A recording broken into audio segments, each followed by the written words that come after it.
పశ్చిమ గోదావరి జిల్లా పాలకొల్లు నియోజకవర్గంలో చంద్రపర్రు మండలం ఆగరు గ్రామాలలో సుమారు 75 లక్షల రూపాయల రహదారులు మరియు గోకులం షెడ్యూల్ని మంత్రి నిర్మల రామానాయుడు ప్రారంభించడం జరిగింది. కార్యక్రమంలో ఆయన మాట్లాడారు.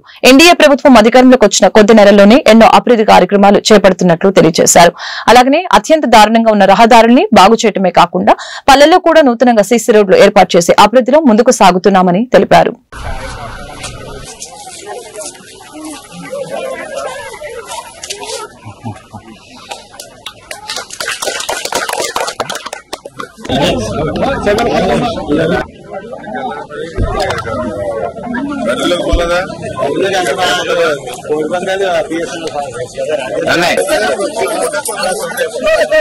चलो चलो चलो